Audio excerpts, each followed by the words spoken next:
In a remote and desolate town nestled along a harsh and unforgiving border, where lawlessness reigned, hope had vanished, and the future seemed nothing more than a distant dream. An extraordinary event unfolded.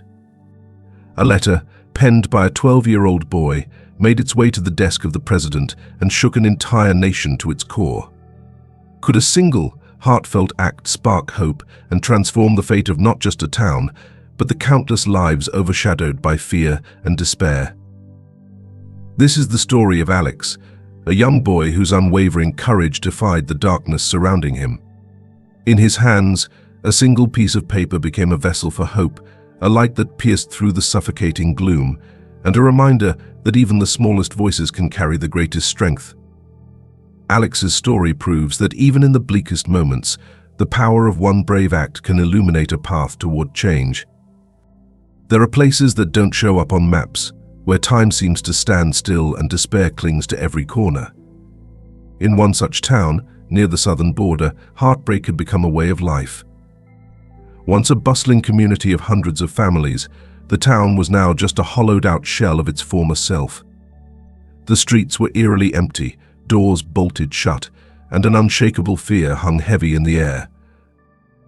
For Alex, a 12-year-old boy, this was the only life he had ever known, a life where shadows spoke louder than voices, and survival meant staying invisible. Yet, even amid the decay, Alex clung to memories of a time when things were different, back when his father was alive. His father had been a truck driver, a man respected in the community for his unwavering honesty. But in a town swallowed by corruption, integrity was a dangerous trait. One day Alex recalled, with a voice steadier than his years, "My dad refused to transport goods for the criminals.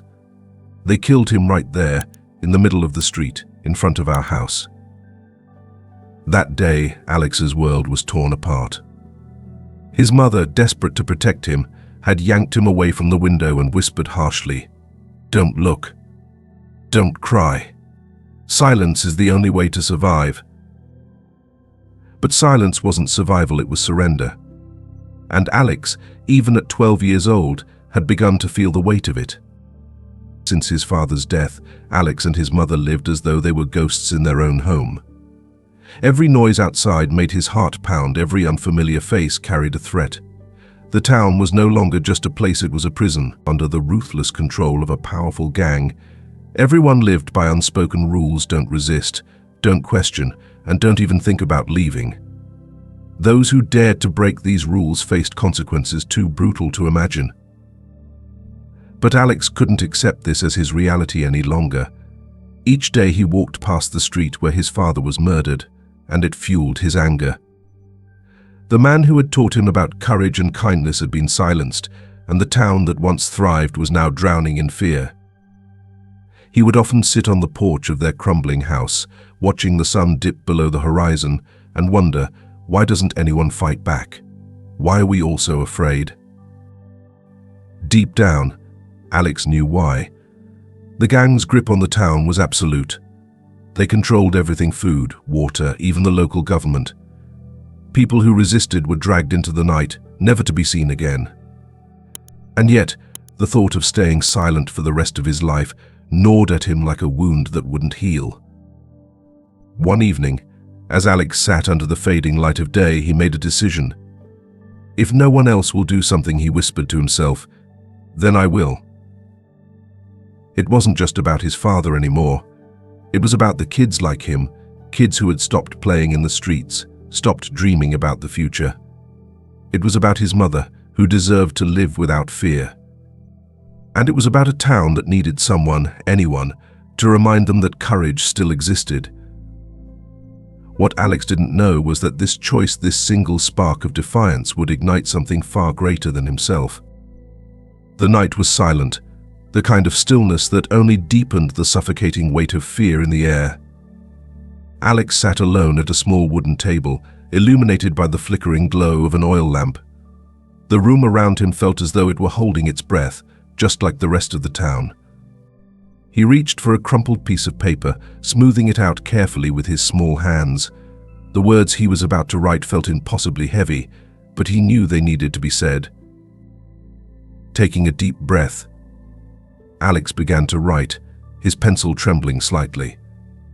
Dear Mr. President, if you're reading this letter, please come help us. This town is no longer a home. The adults are terrified, and we, the children, have no future. I don't know if this letter will ever reach you, but if no one does anything, nothing will ever change. He paused, staring at the words.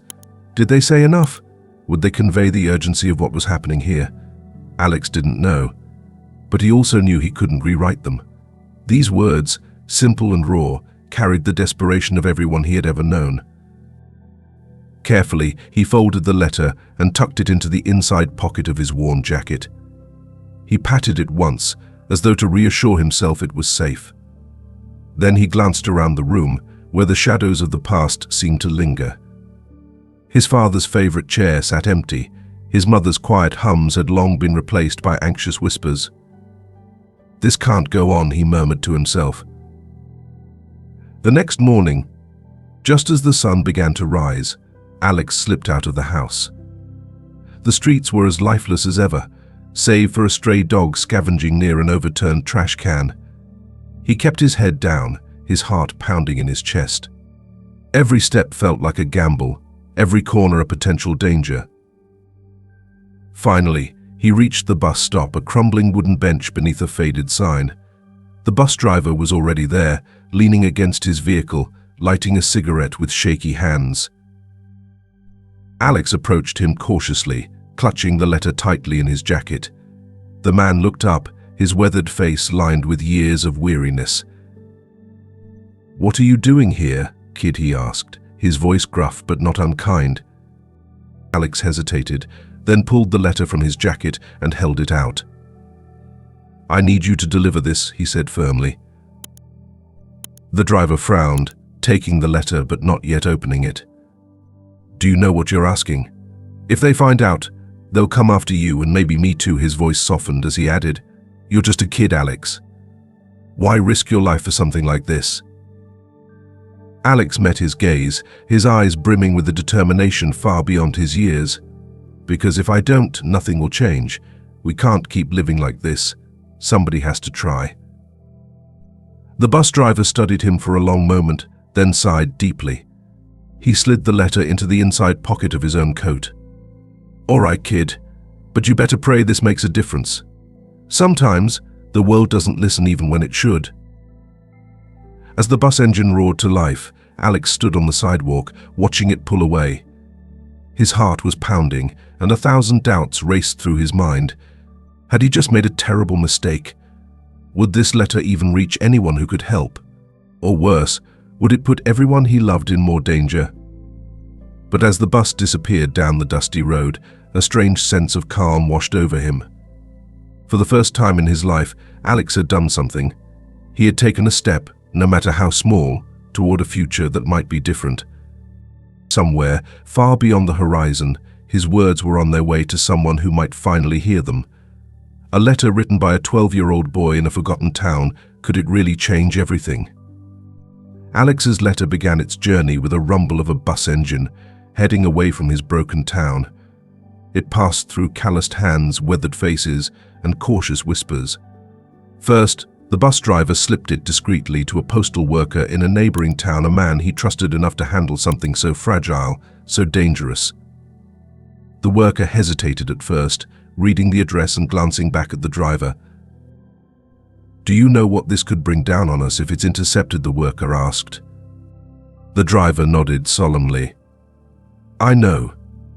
But it's not just a letter, it's a lifeline." The worker didn't argue further. He tucked the envelope into his satchel, promising himself he'd see it safely delivered. From there, the letter made its way into the hands of a seasoned journalist, a man who had spent years chasing stories that mattered, the kind that often went unnoticed by the world. When he opened the envelope and unfolded the single sheet of paper, he expected the usual, a mundane complaint or a plea for some small personal favor. What he read instead stopped him cold. The handwriting was shaky, the words simple yet haunting.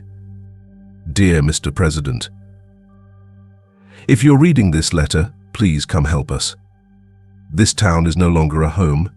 The adults are terrified, and we, the children, have no future. I don't know if this letter will ever reach you, but if no one does anything, nothing will ever change." The journalist sat back, his hands trembling slightly as he reread the words. "A child wrote this," he murmured, almost to himself. The weight of those words pressed on him like a stone. He looked up at his colleague across the newsroom, his voice low but firm. "We've stayed silent for far too long. But this boy, he refuses to accept that silence." The journalist knew he couldn't let this letter fade into the background, another plea drowned in bureaucracy. He began piecing together an expose, painting a vivid picture of the town's suffering. He detailed the oppressive control of the gang, the fear etched into every resident's face, and the unimaginable loss that children like Alex had endured. He wove Alex's letter into the heart of his story, using the boy's words to highlight a reality too many had ignored. But he didn't stop there. He picked up his phone and called an old friend, a senior national security advisor at the White House. The advisor, skeptical at first, listened as the journalist read Alex's letter aloud. There was a long silence on the other end of the line before the advisor finally spoke. "Send me everything you've got." The next morning, Alex's letter, along with the journalist's report, was placed on the desk of the president. The room was still, save for the quiet rustling of paper as the president unfolded the letter and began to read. Line by line, Alex's words sank in. The simplicity of the message made it all the more powerful. The president leaned back in his chair, staring at the paper in his hands, as though it weighed far more than its few ounces. "Dear Mr. President, if you're reading this letter, please come. Our town is dying in darkness." The president set the letter down and looked out the window, his expression unreadable. Finally, he turned to his chief of staff and spoke, his voice steady but laced with conviction. "How does something like this happen in our country?" The chief of staff hesitated before answering. "Sir, it's complicated. The local government has no control, and the gang presence is extensive. Intervening would be extremely risky." The president's gaze sharpened. "The greatest risk is doing nothing." He glanced back at the letter, then at the report spread across his desk. If a 12-year-old boy can have the courage to speak up, then we damn well better have the courage to act. Outside the Oval Office, the world continued on as usual. But within its walls, something had shifted. One letter, written in a shaky hand by a boy from a forgotten town, had sparked a fire that couldn't be ignored. And though Alex couldn't yet know it, his words had reached the ears of the most powerful man in the nation, a man who now felt the weight of every promise and every decision that lay ahead. Alex's letter was no longer just a plea for help. It had become a call to action. The president's decision was swift and resolute. He set the letter down, his gaze steely as he addressed the room. The greatest risk is doing nothing. If a child has the courage to cry out for help, then we must have the courage to answer. The words hung in the air, charged with conviction. Advisors exchanged uneasy glances, knowing the complexity of the situation. But the president had made up his mind. The time for deliberation was over now, was the time for action. Within hours, the gears of the federal government roared to life. Calls were made, plans were drafted, and specialized teams were assembled. By the time the sun set on that same day, a comprehensive operation was already in motion. The plan was multi-pronged, designed to tackle the crisis on every front. The first step was to gather intelligence. A team of undercover operatives was sent into the town, posing as locals to blend into the shadows.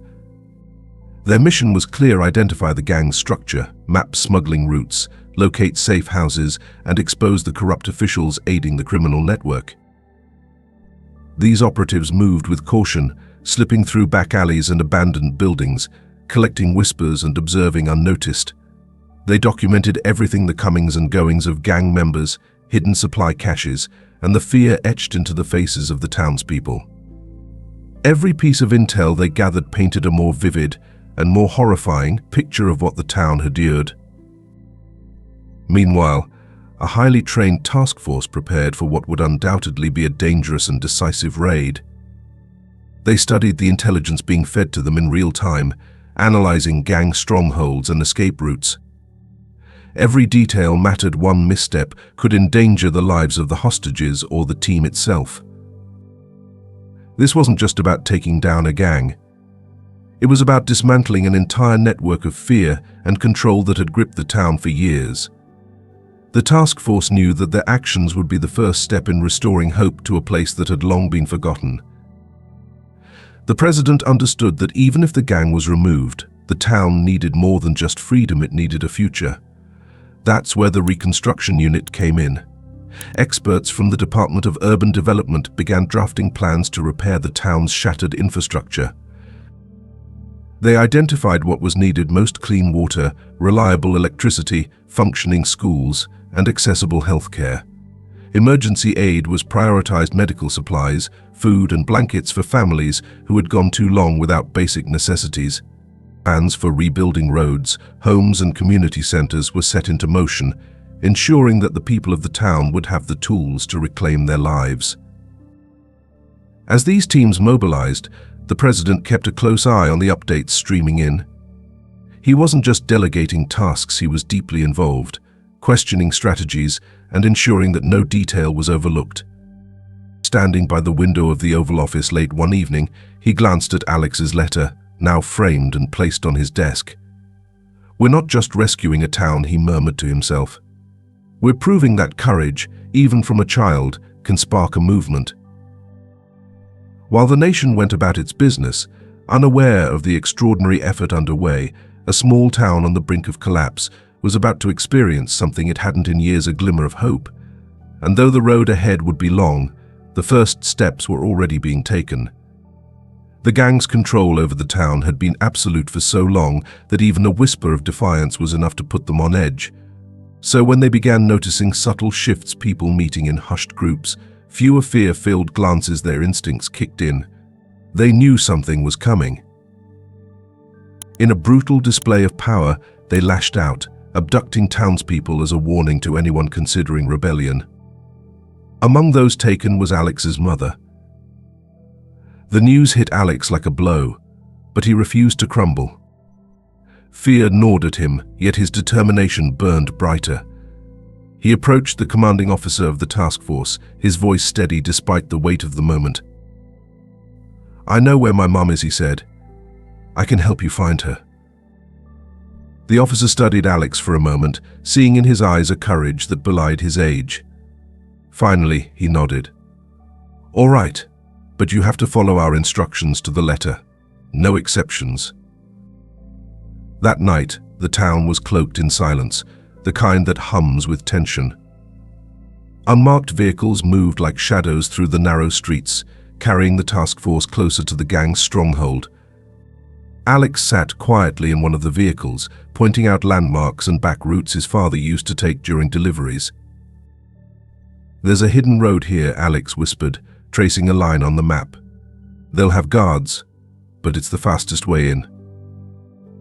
The task force used Alex's guidance to maneuver undetected, closing in on the fortified warehouse where the hostages were being held. They surrounded the building, cutting off every possible escape route. When the signal was given, the operation began. The first explosion shattered the oppressive silence, a deafening crack that sent shockwaves through the night.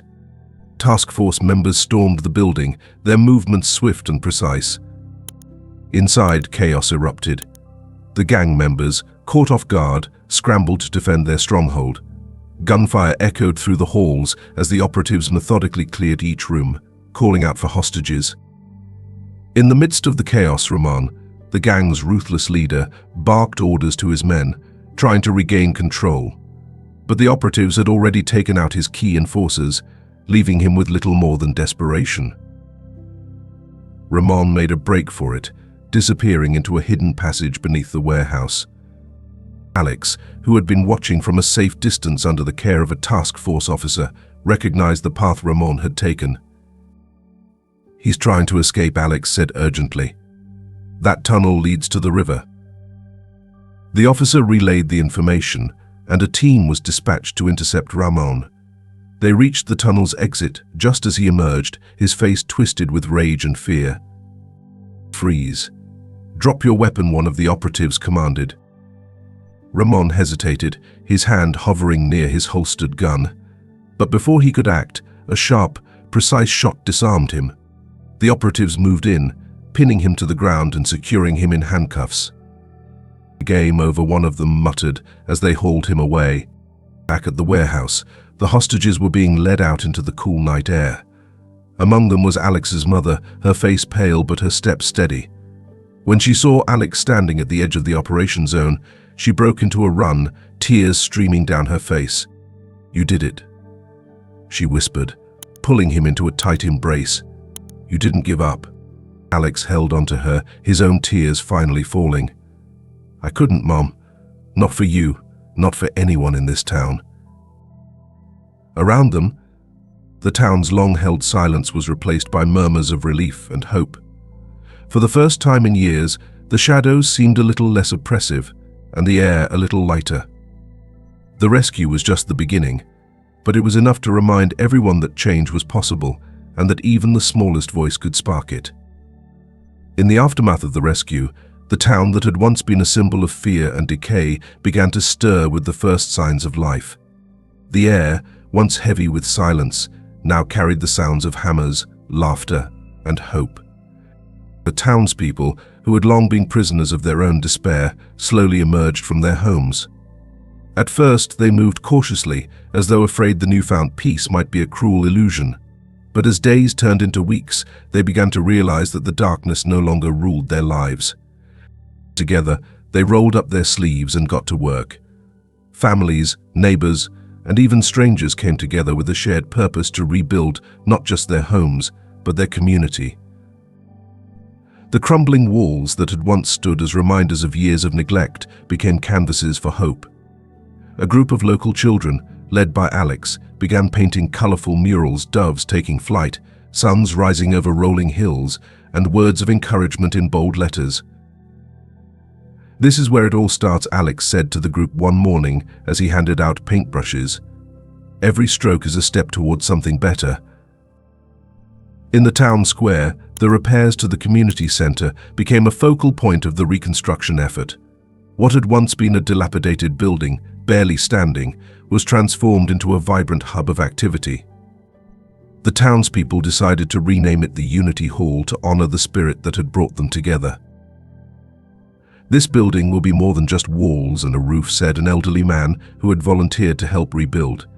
"It'll be a place where we come together to celebrate, to plan, and to make sure we never let fear divide us again." The streets, once riddled with potholes and lined with abandoned cars, were repaired and cleaned. Children began playing outside again, their laughter filling the air as they raced along freshly paved roads. The schools, which had been closed for years, reopened their doors with fresh coats of paint and new supplies donated by federal relief teams. Teachers returned, ready to educate the next generation with lessons that extended beyond textbooks, lessons about resilience and the power of community. At the edge of town, a hospital that had been shuttered for years was restored and equipped with modern facilities. The first patient to walk through its doors was a young girl who had sprained her ankle while climbing a tree, a hopeful sign that life was returning to normal. As the finishing touches were placed on the town center, a new sign was raised above the main entrance. The words were simple, yet powerful. "Together we rise." The entire town gathered in the square to watch as the sign was unveiled. There was a moment of quiet as everyone looked up at the bold letters, and then a ripple of applause spread through the crowd. For the first time in years, there was a sense of unity, of purpose, of pride. Alex stood among them, his mother by his side, watching as the community he had fought so hard to save began to heal. She placed a hand on his shoulder, her voice soft but full of emotion. "You started this, Alex," she said.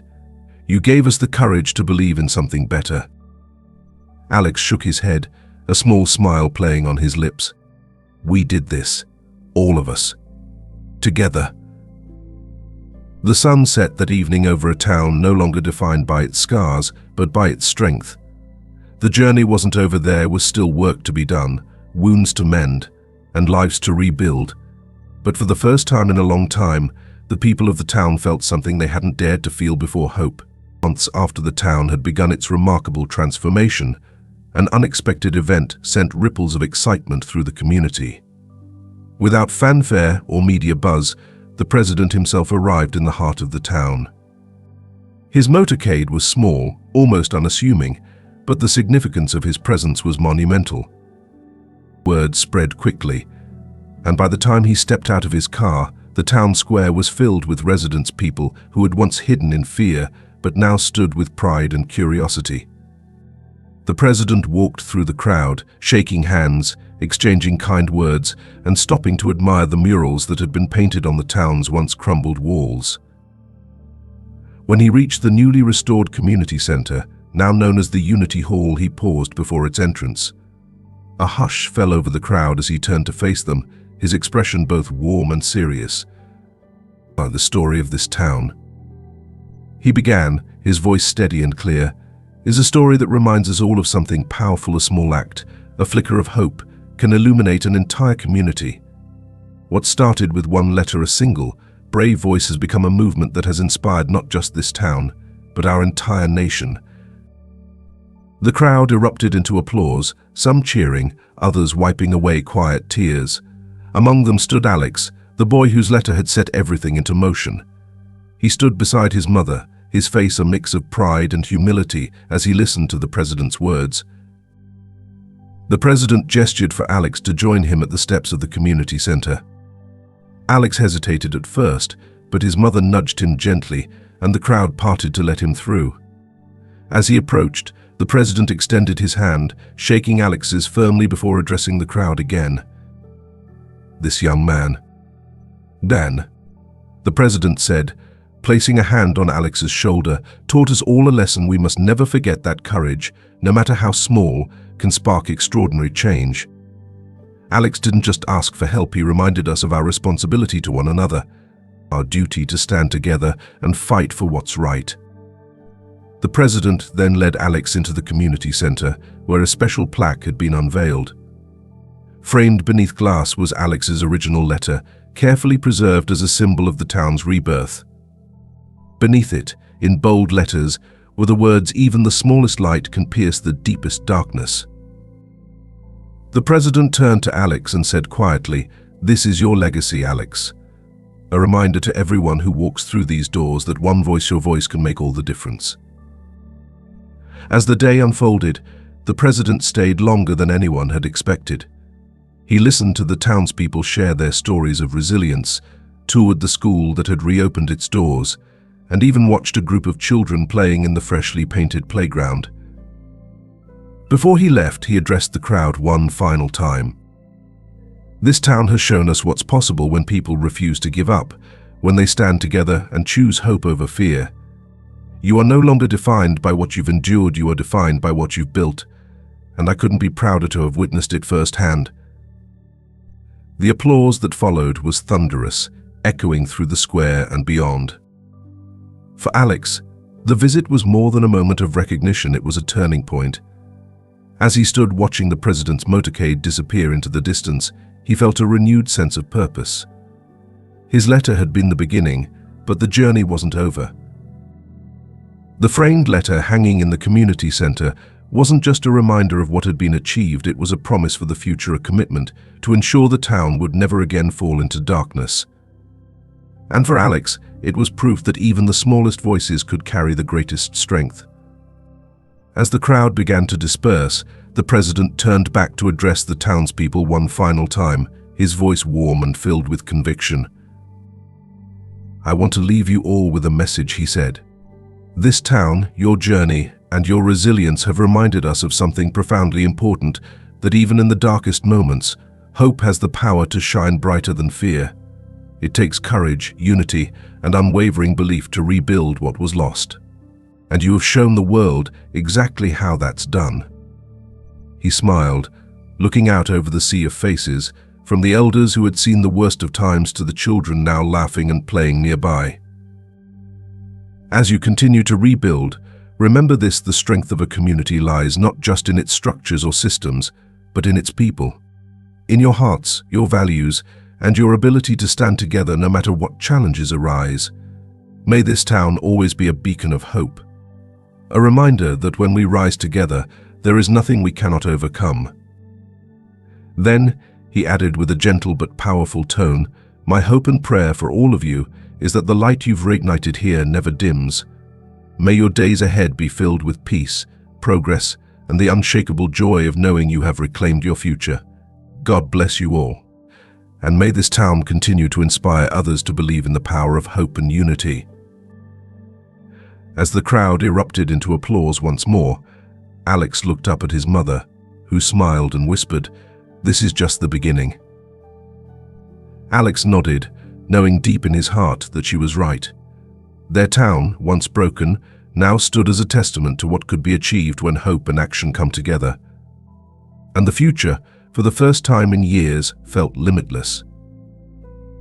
Alex's story may be fictional, but its lesson is profoundly real. No one is too small to make a difference.